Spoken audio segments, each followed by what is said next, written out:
Hello, everyone, and welcome Welcome. to the PHR podcast. This is episode 2 of however many we're going to do here. A whole bunch of them, hopefully. This is the second episode. Pretty much. Like, there's only going to be one of the second, but it's the first of its kind. So exactly. Unique. Today's topic is going to be about Magic the Gathering, and if you know what that is, it's a trading card game that is pretty popular, actually. In fact, don't feel bad if you don't know, because I didn't know until about like a month or so ago, and then I figured it out because I played it, and that helps. So if you want to learn about it, play it.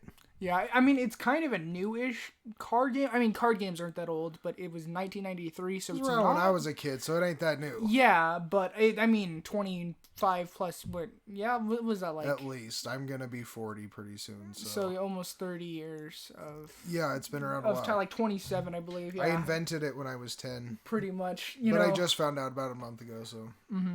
Amnesia and that kind of thing. Covert ops. But yeah, so I just started teaching you how to play it not too long ago. I had played it a few years ago, I think about 5. That was when I first picked it up, kind of put it down for a little while, and came back to it, and I've kind of been going strong with that ever since. What were your first thoughts on it, like when I introduced you? What did you think about it? So, prior to playing Magic, you and I had played Pokemon. Yeah. So, like, it took me a while to kind of figure out how Pokemon worked, which is a really, like, childish game. Yeah. So, essentially, Magic is now the adult version of Pokemon, where it's still kind of the same thing. You get cards and you have monsters, and there's, like, certain amount of health that you have, and then, like, a certain amount of damage that you can do, and, like, each one has special little tricks and powers, and, like, you have to have other cards to, like, go with them and make them work. But other than that, yeah, it's just the adult version of Pokemon with, like, way cooler art.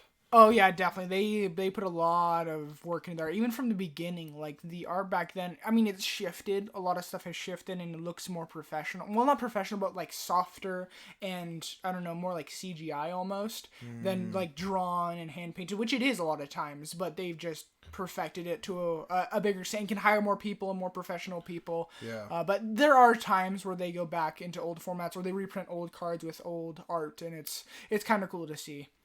Yeah, the card art has nothing to do with the functionality of the card. It just looks cool. Pretty much, yeah. I mean, some cards instantly recognizable by their art. Stuff like Black Lotus. Like, I think it's only had like 2. That's one thing that is very, very crazy about Magic the Gathering is the value of the cards. Yes. Where when you start talking about cards that are like 6 figures in value, like that's $100,000 for those that aren't good at math. That's a lot of dollars. Yeah. I don't know how many you have, but probably not 100,000. Not and if you did, you're probably not buying a Magic card, so you can say a single Magic card, I got Black Lotus, baby. Like 0.01 gram, like. And what's even crazier is you can't even use that card in a game anyways. Yeah, well, you can in one. There's only one format that allows it. It's called Vintage. Exactly. So you can use the Power 9 is what they're called, like the most powerful 9 cards in the game that allow you to do. 9. Yeah. The Black Lotus, baby. That is the top of the Power 9 for sure. Yeah, and what does that card do? So basically, if you're at all familiar with the game... They're not. That's why we're telling them. Yes. Well, I'm just saying. There's some maybe people that maybe. You never know who might be listening in. So basically, you can play cards for a cost. This card has no cost. So you can play it on the field without anything. It's free. It's free. It's free to use. Free for $100,000. And so basically, you can sacrifice or get rid of it, and you can add 3 of any 1 mana to your mana pool. And so basically on each of your turns you can only add in 1 additional mana. So basically for free you can to add in 3 extra mana, which is a huge deal. It doesn't sound like that big of a deal even to like the new players that kind of understand the game, but it's like monumental because if you play 4 of those in your deck, you can play 4 of them at once for no cost and get 12 mana, which is insane. Anything that you can cast with 12 mana can pretty much win the game. It's a game ender. Yeah, even if you can cast 1, it's like skipping ahead 3 rounds in the game. Pretty much. And there's no like kickback at all. It's all just towards, because normal stuff it's like, oh yeah, you have to you can kill one of their creatures, but you have to sacrifice your own or whatever. But no, this is literally just the only cost is sacrificing. You sacrifice it and you get 3 mana. So it's like, and that's incredible because if you can sacrifice that guy and you can kill him, then he's no longer there.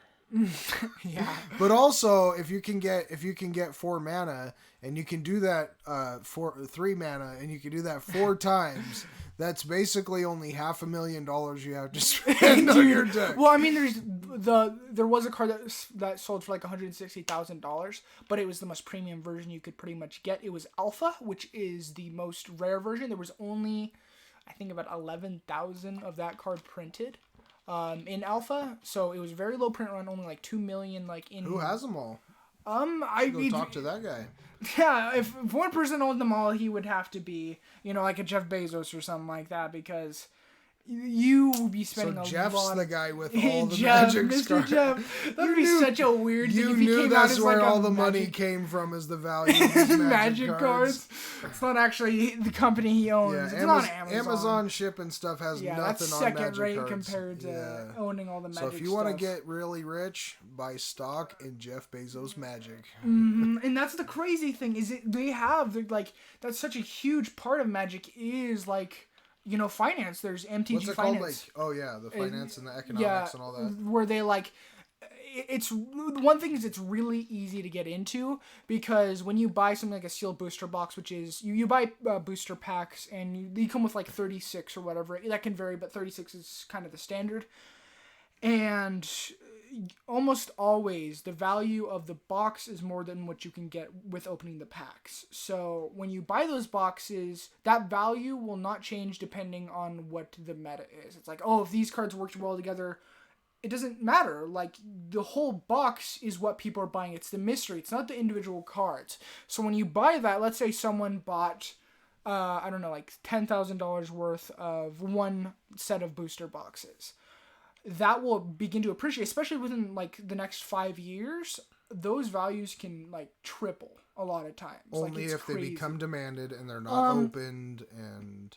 Yeah, the sealed, factory sealed is what they call it, where it's never been tampered with. It's how the box came, and it's just crazy because that is the thing. Is like every box over time, everything has appreciated because when it goes out of print, where they no longer make them.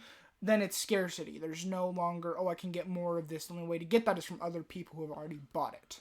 And this is such an anomaly to me because I'm very results driven and ROI based in the way I make decisions in my world. And so going into a game like Magic, for example, is a complete hobby.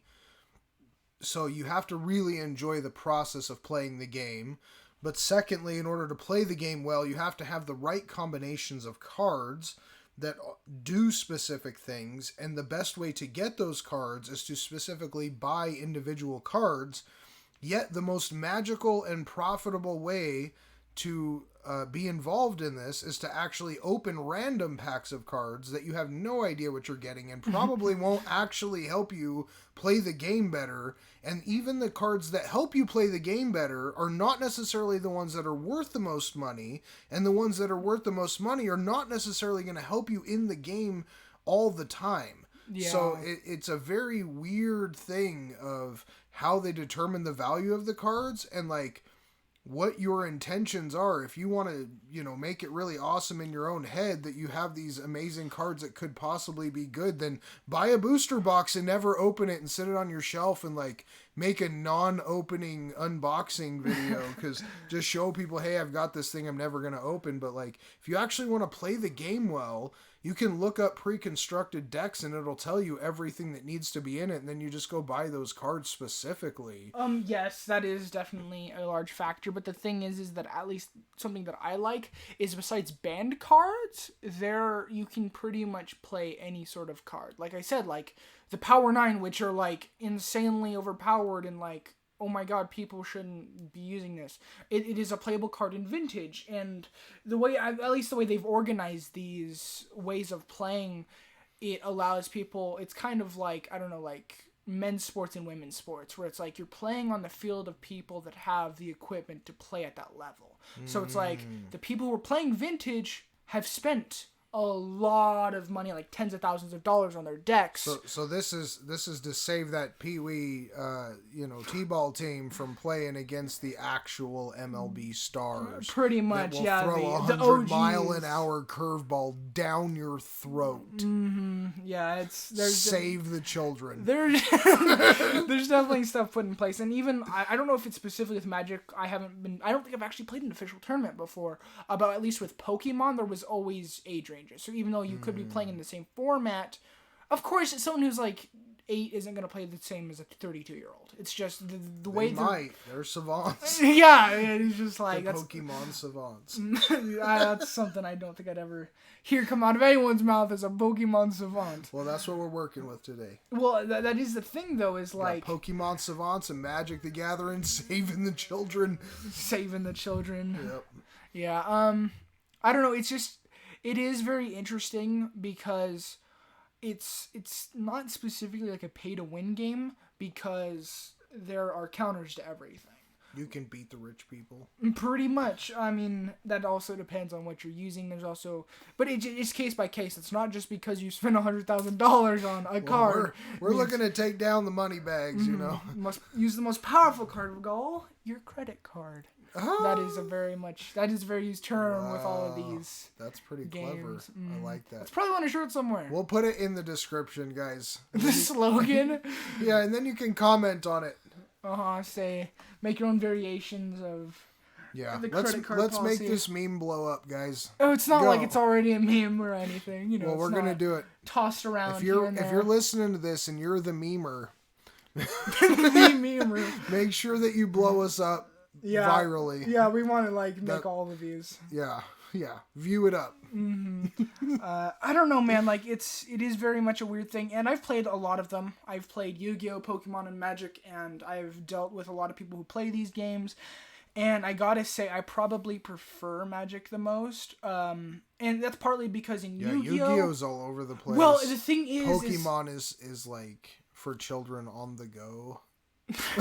On the go, just riding your back. The Pokemon Go. The Pokemon Go, yeah, they're still doing it. Well, what I found with Yu-Gi-Oh, I mean, I played it when I was littler. I was in second grade, so 8 years old. And even now, I went and played it again with other people, and just the fact that there's so many cards and nothing rotates. There's no rotated cards. So all cards are fair game, unless they're banned. And even there's some cards that are restricted, so you can have 3 copies. You can use all the cards except the ones you can't use. Pretty much. Yeah, I was thought about that. Every card except the ones you can't. But the ways to use them, there's so much it's more complex. Yeah, I would say. I mean, there's a lot of things where it's monsters with similar names work together, and spells and traps with certain names will work together, but it's not as organized. There's a lot of different ways to use it, and there's so many different ways of doing things, and there's just a lot more if, ands, and buts about cards. There's paragraphs among paragraphs of stuff to read in the description of every card. Yeah, that makes it really hard to understand. And there's so like I'm saying, there's so many cards, and the formatting isn't as constricted, so you could be playing against someone who just got brand new cards or be using really old cards. Unless you know the type of deck they're using or whatever, it's impossible to know what they're going to bring out, because there's no need for anything. You can just put a monster down and attack. I mean, it's a very complicated game, and it's not even saving the children like Magic does. So I mean, if you're gonna play a card game, guys, I recommend Magic at least to keep the children safe. Donate to all the children out there. Hashtag save the children. But what we're talking about is a game that is kind of the best of both worlds, where Pokemon is extremely simplistic and basic for kids. Definitely. And Yu-Gi-Oh is for people who want to live in the world of Yu-Gi-Oh and be consumed by it so they can understand the game. I mean, everyone kind of is, but is sort of that barrier between the two. Yeah. It's simple enough. It has you that can still understand it and play it, but it's complex enough where it's not boring. And it saves the children. For sure. The children are what we're looking for. Yeah, so if you're a kid, you're going to be safe probably playing Magic. I don't think there's anything bad that can happen. I mean, unless you cut your finger on a card or whatever. Yeah, but be safe. You know what I mean? You still have to have common sense. I remember there was a dude. I don't know what his name was, but he was he went to some kind of Magic tournament, and the stereotypical thing is a bunch of fat dudes, you know, like super heavy guys. That's all they do. And so he basically went around and took like 18 selfies with dudes like butt cracks, because it's like the stereotypical like sitting in the chair with like the crack sticking out, and he took a bunch of selfies, and I think he got banned for like a few years, or I don't know. They don't like butt crack selfies. No, I think it was like an invasion of privacy or whatever, I don't know what, a bullying maybe. Yeah. Pretty much, but it was just kind of funny. You don't show cracks on anywhere, let alone selfies. It was just kind of funny to see that, and they just didn't like that sort of thing where it's like, yeah, these are the type of players. Because I remember I did play Magic a little bit. I went to Hastings when that was still a thing, and I played a bit of Magic there. I think that was during Shadows over Innistrad, so quite a few years ago. But there was just some huge dudes, like, oh my god, huge like crap. Holy crap! But tons of butts. I guess, like, I don't know. I wasn't looking for that as a... Did you selfie any of them? No, I didn't have a phone. No. Well, that's good, because apparently they don't like that, so... No. We got those... Magic is kind of a cool game. It's got some good concepts to it. If you are a parent and your children are trying to play Magic and they want to play with you, it's possible for you to learn. And I know because I did it. I did not die, so you'll be totally fine doing this. Your children will be safe. You will be safe. It's overall a pretty safe game. Yeah, I mean... Exciting wise, like, it's one of those things where you have to kind of get into the moment, live in the character, and, like, really become consumed in it. Well, I mean, not at all times. Well, maybe not that level, but the more consumption you have of your mental capacity around the game, the more children will be safe. So that's really the thing. That's it. Save that's what it comes down to. Yeah. Magic. So Magic's a good game. Children will be safe. You can spend hundreds of G's. Dude, I can't imagine that. Like, I don't even think. Well, like, you really have to, like, have either a... I don't have to do anything. Shut up, man. I can't. He can't even, guys. No, so. No one can even. But if you like Magic and you like this episode and you like Ashton, high five the subscribe button. Yep. Notifications will come on. It'll tell you when we're here and when we're doing another one of these. And then you can slap the crap out of the likes. Yeah, and tell us about it in the comments below. Follow us and we'll follow you back. See you next time.